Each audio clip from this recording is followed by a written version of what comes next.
Welcome to New Business in Later Life, where we prove that it's never too late to pursue your entrepreneurial dreams. You will meet remarkable individuals who launch successful businesses over 50, sharing their stories, challenges, and enthusiasm. Your host, Ildiko, is a former social housing professional, textile designer, and teacher who described herself as a life artist. She is now a property professional, business network host, and facilitator of the Entrepreneurs Club. Subscribe now to hear these inspiring stories every week. Hi, this episode brings us some heartwarming personal stories for this ambitious individual.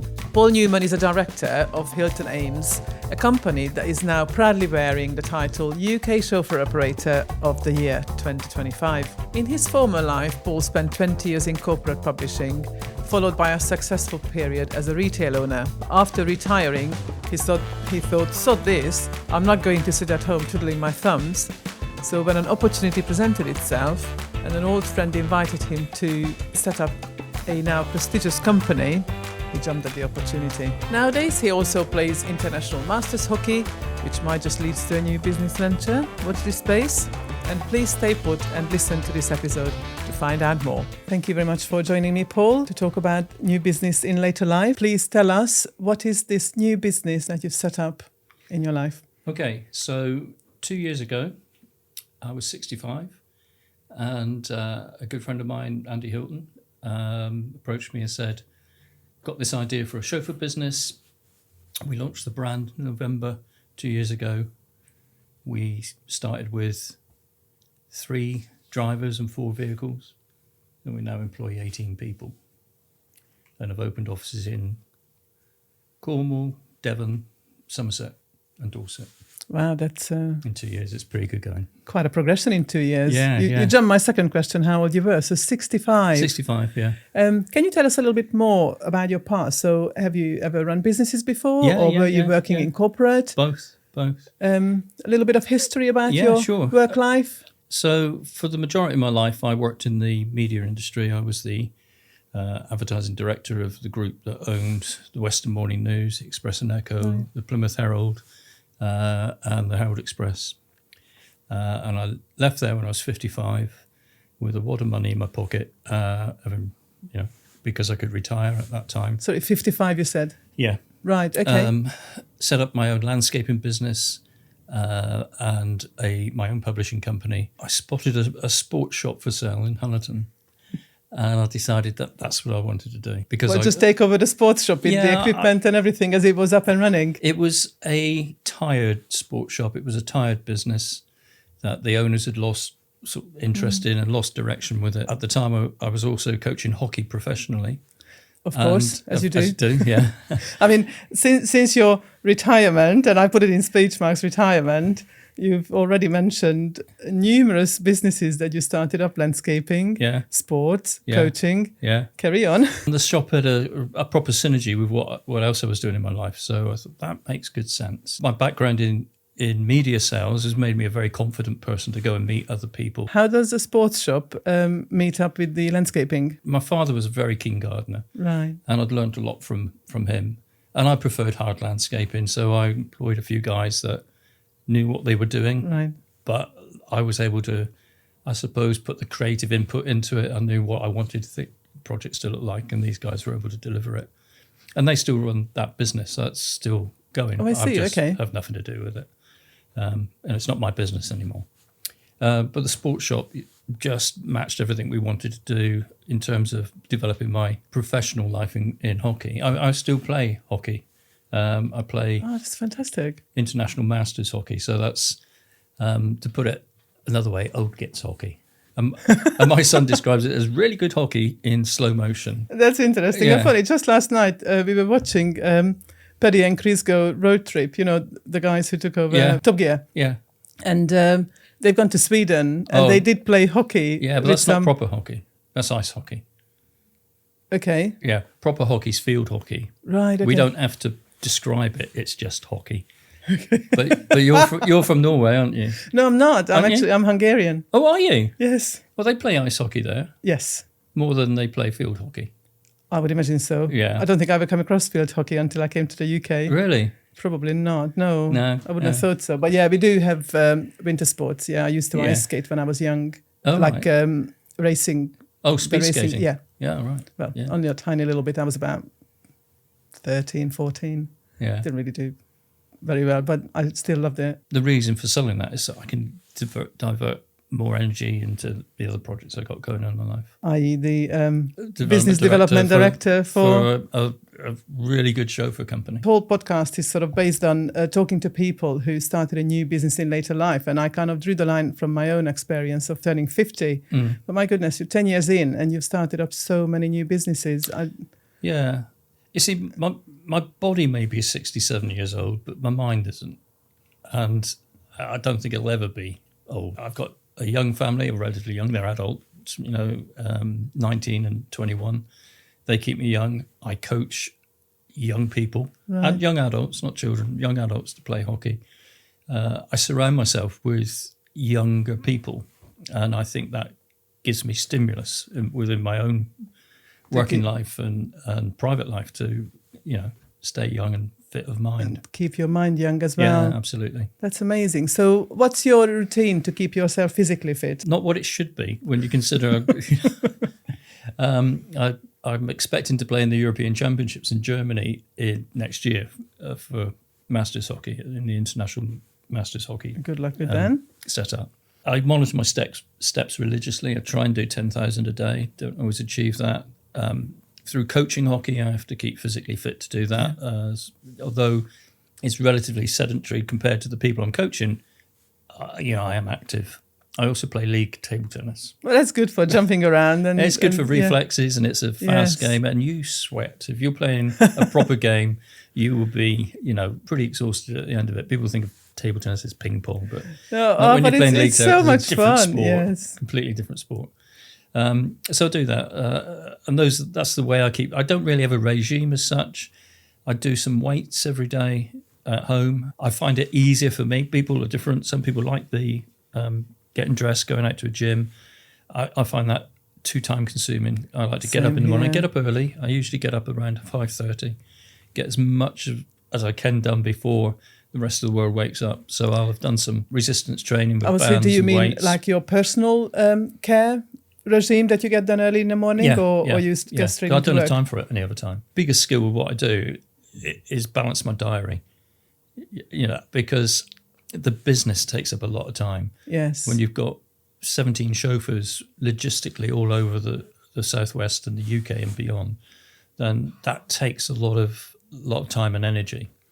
And my aspect of that is interacting with other businesses. Well, I can only do that when other businesses are in business. Yes, obviously. So you need to put your own... That part of my diary is there. That's that big chunk done. So go on, tell me a little bit more about that morning routine from 5:30 until business is open, let's say 9 o'clock. Right, so my first thing is to make myself a cup of tea, sit down and just do nothing for 5 minutes other than wake up. Yeah. Then I'll go in, put some music on and do some resistance training, some weights.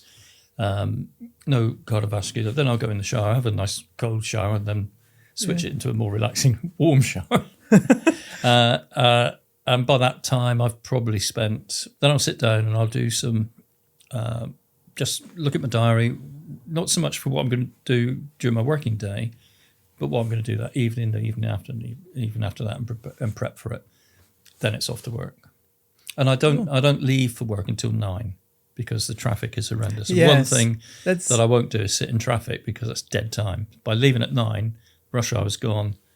I take 20 minutes to get to the office, and I'm active. Is that kind of one of the benefits of being self-employed, that you've got that flexibility of you choose when you go to the office? Yeah.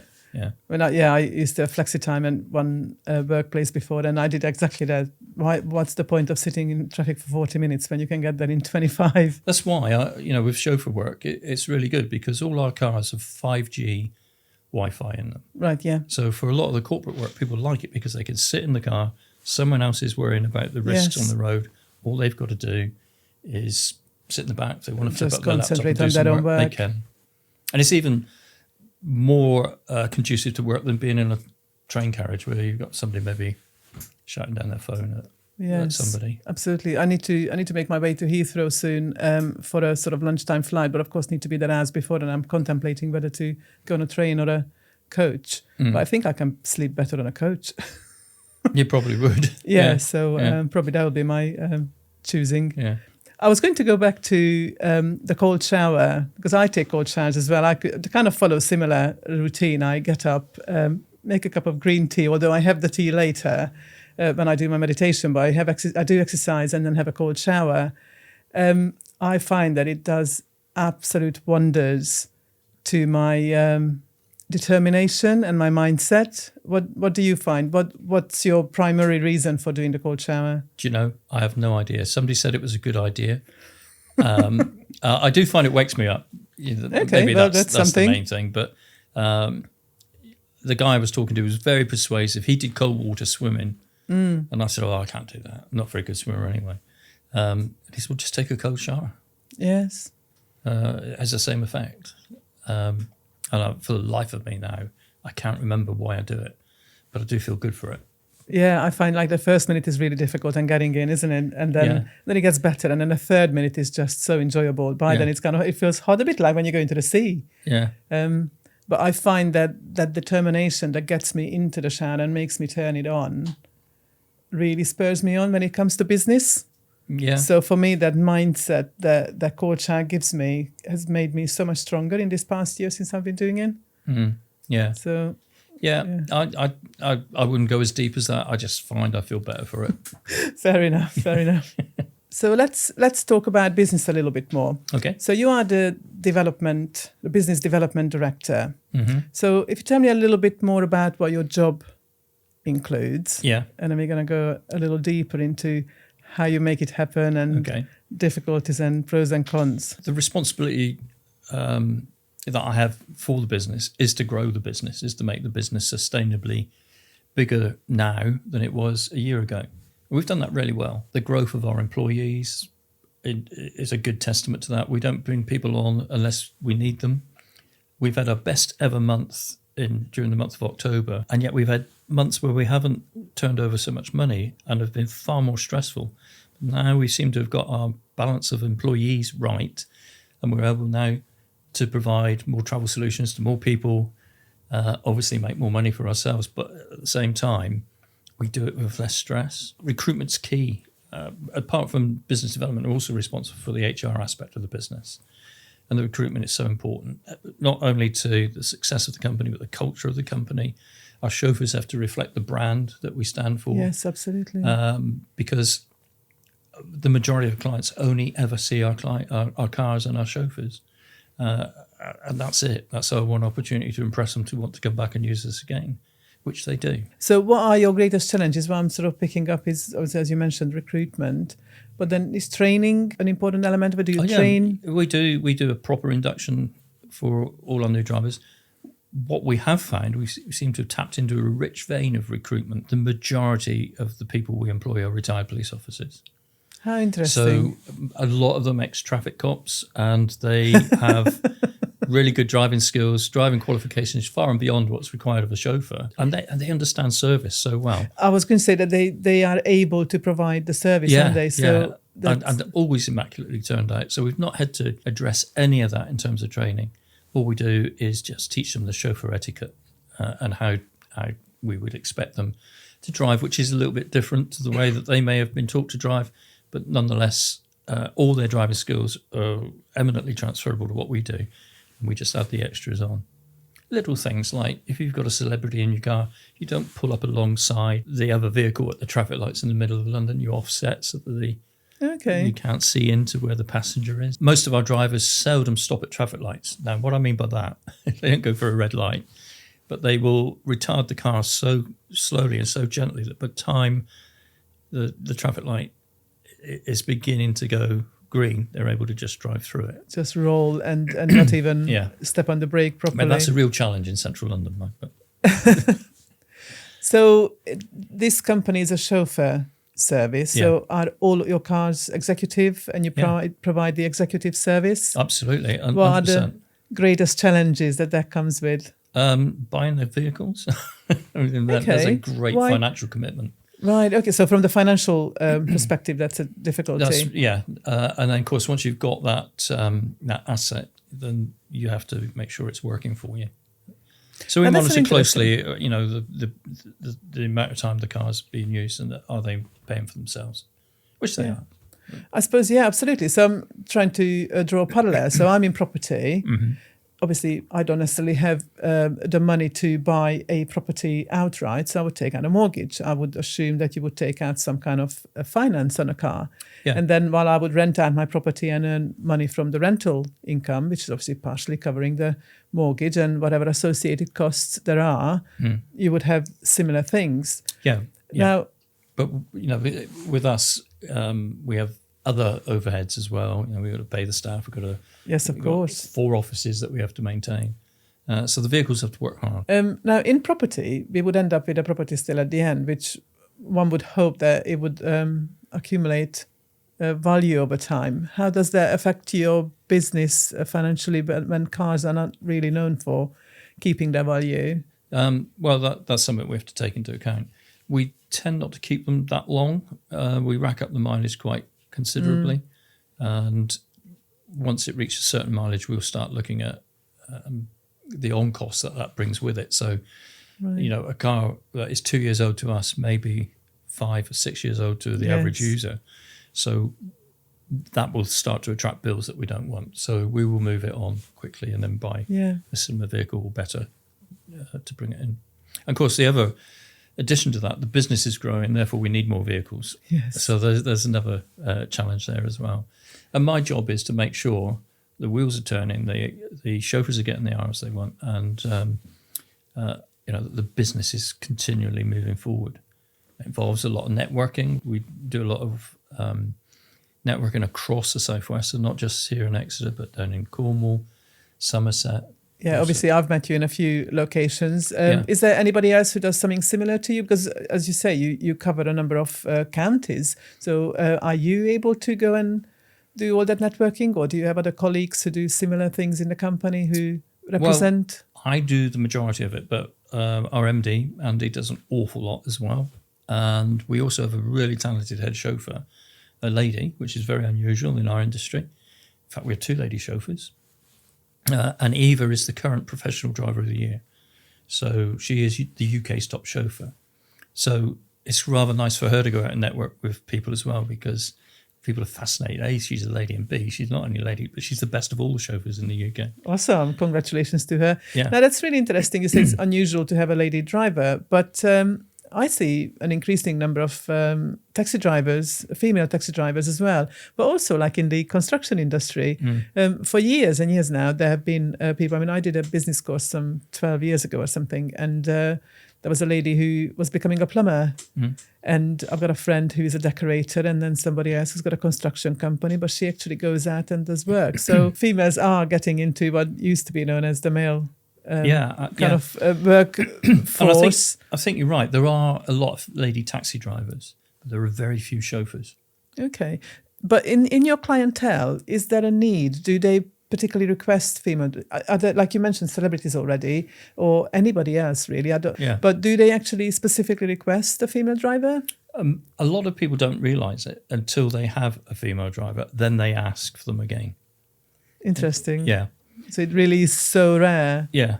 Do you advertise it so that? Yeah, we do. Yeah, we do quite a lot of promotional work around the back of, particularly ladies who feel a bit insecure, a bit vulnerable when they're travelling alone. They don't like to use the train or public transport, and we can offer them a solution that's really secure.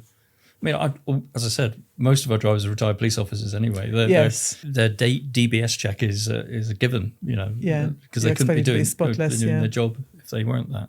The ladies, one lady's a retired Met police officer, and the other lady is Eva, our head chauffeur, is a retired paramedic. Interesting. They've got good qualities, and they again understand good service, and people love them. We can't talk about the people we carry because in terms of the ones that the public would be interested in, we sign non-disclosure agreements, so we don't talk about them. Yes, of course. But one or two rather high-profile people ask for Eva over and over again. So we've talked about a few challenges this business brings.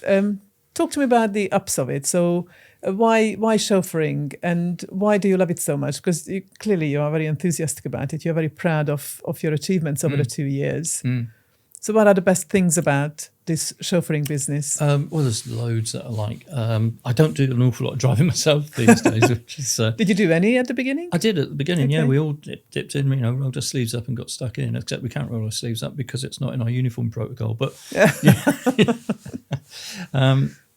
but yeah, I used to do a lot. So did Andy, the MD. When we were starting the business up, everybody had to sort of, if you want, muck in and do it. Now, it's an interesting period for us, really, because we're moving out of this small local business into a regional corporate, although not a very big one. Our approach to the work we're doing now is far more corporate. Just the sheer number of people we employ and the number of jobs we're doing now, our systems and processes have to be really slick. And is it largely you and Andy who developed those systems and processes? The system that we use is a piece of bought-in software that manages all the logistical aspect of the business. And we have a number of apps that are available to professional drivers like ourselves that help manage the fleet. And Eva, our head chauffeur, it sort of takes the role of fleet manager because she's our link between the chauffeurs and the directorate. In the office. Yeah. The back office, yeah. So we use a lot of that. All the other systems, HR systems, development conversations, that's all done by myself. Right, okay. But interesting. We work efficiently. We're a good team. I don't want to say this, but we don't make mistakes because that's... Well, do make mistakes. Something's going to happen now, doesn't Funny it? enough, I mean, any personal development or business development books you read or listen to, it says, make mistakes, learn from them. The sooner you fail, the sooner you can get up and do better. I don't tend to read books like that. I'm totally addicted to them. Oh, yeah. Maybe I should be addicted to doing a lot more. But I am doing. Yeah, no, I've got a wealth of academia behind me and I read some things. I've got a couple of authors in those fields that I sort of watch out for a little bit and I'll probably take on board maybe less than 50% of what they're saying and agree with it. Simon Sinek is one, but he's very American. Stephen Bartlett is another. Both have moments of absolute ingenious sort of commentary. And there's others you think, I don't think you really understand what you're talking about there. Yeah, I am actually currently listening to Simon Sinek's second book. All right. The Find Your Why. It's very, very interesting. It sounds very time consuming. So whether I'm ever going to be able to go through the proper how to do it, but it's very interesting to read these books because they overlap so much. Over time, I'm noticing, yes, I'm doing that. I've implemented that. I still need to brush up on that. So it's nice to know that I'm making progress in my own personal and business development. Yeah. So yeah, I like them. So why did you think that now, 2 years ago was a good time to set up a chauffeur business? Well, we were coming out of COVID. True. Andy had previously owned a taxi company. Okay. Yeah. And did a little bit of chauffeur work. And the conversation went along the lines of let's just focus on chauffeur work and will you help me build it? Do you have much competition down here in the Southwest? It's a difficult one to answer because there are people who offer that service not to the standard we offer. Okay, so you've completely risen above and introduced something brand new to the area. We operate a level beyond what most people... So was there a need for this high-level chauffeur service in the Southwest? Apparently so. And nobody has stepped into it? Well, as I said, not to the extent. There are people who've got a nice car and are smart and do a decent job. Once their book is full, that's it. That's as much as they can do. Whereas we have 18 drivers. Yeah. So our capacity is great and we don't intend to stop with what we've got. So am I right to read from your words that you sort of thrive on growing the business? Yeah. So what sort of plans have you got? Are you planning to grow it nationwide and beyond? I wouldn't say nationwide. I think we'd like to get up to Bristol probably in a few years' time. Dominate the Southwest if you want. The greater Southwest. Why not? Well, I think that's your very job, the domination. But by the sound of it, you really tapped into a market that wasn't served. I don't think it was served particularly well. I'm being really respectful because we we have friends down here who operate chauffeur businesses. Right, okay. And I wouldn't want to upset them in any shape or form because they do really good work. But as I said, they have limited capacity. Yeah. Do you actually tap into support from other businesses? Yes, yeah. We're members of the Guild of Professional Chauffeurs, and we know that any member of that guild operates to a similar standard to ourselves. Right. They're a good organisation, and we will often call upon other members or other businesses that we are confident operate to the same levels as us to fulfil our order book. It's sometimes quite a challenge. Also, we get a lot of work that London chauffeur companies set up or offer us because they don't like coming out of London. Oh, how interesting. And they certainly don't like driving Devon and Cornwall's roads. Funny. Our cars are large. Yeah, from Devon and Cornwall, people go up to London and they are not happy because of the faster pace. And then, of course, it works the other way around. They don't like the single lane roads. And that's what we used to. I lived in London for 12 years and then down here for 17. So I kind of appreciate both and kind of like and dislike both. Yeah, in London, it's like, go. Yeah, people let you go, but you need to go. You know, when we first set up, we used to say we offer we're based in, as it was then, we're based in Exeter. We offer a London-style car service that covers the whole of the UK. We've won copious amounts of awards in the last 2 years. Fantastic. With the UK Chauffeur Operator of the Year. We've just been nominated for European Chauffeur Operator of the Year.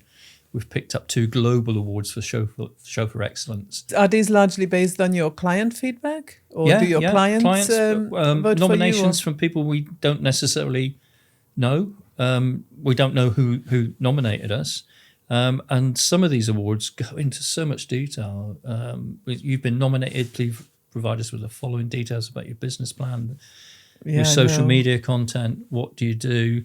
And then you're given an opportunity to write 1,000 words about your business. Yes, it's really quite something. I've recently been nominated for an award, which surprised me, and it was like, it's really quite an honor. And then, please complete this form. And there were some real in-depth questions to go into. It was very thought-provoking. So to get through various stages and win the award is actually quite an achievement. So congratulations. We're very, very proud of our achievements, but it also gives our clientele, if they go onto our website, yes, of course, they can see that we have a sort of multi-award winning. Yeah, exactly that. Attitude, it gives them the confidence to book with us. And, hopefully it does. And then once they've experienced it, that's fine, because then they know what they've got into and would like to use us again, hopefully. Right. So I'd like to sort of go back to slightly more personal, like going back to starting up a new business in later life. So you started up this chauffeuring business with a business partner at 65. And also you've run other businesses in the previous 12 years. Was there an entrepreneurial role model in your life? No. Not at all. No, I just mention your dad. Was he any kind of an influence? Well, he was with the landscaping. I suppose that's to be fair. But I'm 67, so my parents were, my dad was born in 1926. The opportunities that were offered to them were very different to what were offered to myself. And again, different to what's offered to my daughter and my son. My mum never worked. She was a housewife, as was the... Well, she did work. Before they got married, she worked in a cafe during very the war. Different times, yes. Yeah. And then, of course, when she got married, they had me. God help them. And they, that was the way things were done in the 50s absolutely. and the 60s. People have asked me that before, were there influences? I lead my own life and I muddle through, I guess. Well, you're muddling very well, I must say. But I wouldn't say anybody's particularly inspired me. I have people that inspire me generally. My kids inspire me. I was going to say, so what about anything. Now? So here you are at 67, absolutely, you're showing zero sign of wanting to retire. No. Business after business after business, even into your retirement age. So who inspires you most now to carry on? I don't know if it inspires me to carry on. It inspires me to keep the energy high, and that is both my kids. They, we're a family of hockey players. John plays in goal at a very decent level. Maddie, both of them are ex-county players within their age groups. Maddie has just embarked on this degree apprenticeship. So she's incredibly focused. So when she was doing her A-level, she decided, actually, I don't want to go to university and rack up a debt. I'm going to get an engineering apprenticeship, a degree apprenticeship. And I thought, oh, okay, love. There's not many of them around. As an engineer, Yeah. she will be able to solve so many problems. It's such a great variety of problems in her life. I think that's a really good one. But I mean, she switched on. 1,600 kids applied for this job at this particular place that she works. 2 got the job. 2 got awarded. She was one of them. She's on a very good salary. She's currently doing her foundation course before she goes off and does the full 4-year course, because she will only go to university 1 day a week. The other time is on the job training with this company. And a guaranteed job at the end of it, and a degree, no student debt, and a really good salary. That's a fantastic option, isn't it? So, I look at that and I think, wow, she can do it. So can I. Well, you've been working all your life. Any grandchildren yet? No. Do you think that will prompt you to think about retirement? No. I honestly can't see myself retiring. You mentioned role models, and I've just thought about it when we were talking now. My dad retired at a conventional age. He'd been an export supervisor for an agricultural machinery company. Not a million miles away from where I sat in the studio, actually. The day he retired, he signed up to so many things to volunteer. I always said he worked harder in his retirement than he ever did when he was employed. And maybe that's where I get some of it from. He volunteered for the National Trust. He showed people around Alaronde in Exmouth, and he'd run a Sunday kitchen with my stepmother for older people, and that used to make me laugh as well. I've got to look after these elderly people. Dad, most of those people are younger than you. Yeah, I've heard stories like that, from my husband's family. Yeah. So, it sounds like he was a very good role model after all. I guess so, yes. Yeah. I guess it's in our genes. We're busy people. So is there anybody in your family or circle of friends who are surprised that at this age you are still going into more and more businesses rather than retire? I don't think there's anybody surprised, because anybody who knows me will know that you are a doer. Very much so. What surprises people more, when we're out networking, the subject of age might come up, and when I tell them I'm 67, they don't believe it. You don't look. Oh, well, that's nice of you to say so. I'm very aware of what I look like, but I think it's because the way I talk, the energy I expend when I'm talking, what we're talking about, and the fact I'm actually in the middle of a business networking, with 40 or 50 people. And you get youngsters as well, 20-year-olds. But the thing is, like, you don't sound and you don't look. When I called you up just to double check that you were coming, I thought, did I call the right person? He doesn't sound old enough. That was what was going through my mind. I'll come in here and have my ego smooth more. It's working wonders. So let's have a couple of little stories. So who was your quirkiest customer in your chauffeuring business? Well, don't necessarily need to name them, but you can tell stories. Or what was like a quirky something that somebody requested or did? We don't get all that many quirky requests. We have some quite demanding customers. We had one customer who kept us waiting 4 hours before they decided to get into the car and drive off. But the good thing with that was the place they were staying at recognised our patience and our ability to deliver service and be really nice to this person who messed us around quite a lot, to be honest. They contacted us afterwards, and we now do all their transport provision. Oh, wow. What an amazing outcome. Yeah. There is always a silver lining. Exactly. And all that time, our chauffeurs thinking they'll never make their flight, because the chauffeurs aren't allowed to speed. We have very strict rules on their decorum when they're driving. But they did get them there on time, just about. They were lucky with the traffic. God, the net result of that frustration was actually... integrity pays, doesn't it? Yeah, it does, yeah. That is actually an amazing story. Yeah. I've got a couple of little sort of closing questions. Okay. Very specifically relating to being in business in later life. So have you had any issues with the technology gap? It's interesting, because when I worked in the newspaper industry, when I first walked into those offices, one table in 3 might have had some sort of word processor. And all of a sudden, one day on a Monday morning, we walked in and there were computers on our desks. and we all looked at it. What are we going to do with that? Well, send emails. Who to? Well, each other. How'd you do that? And there was no training. You get up from the chair and go and talk to each other. There was no, that was that.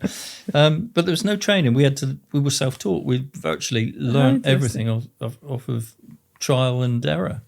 And I had a friend of mine who worked in another department. He said, "Computer club?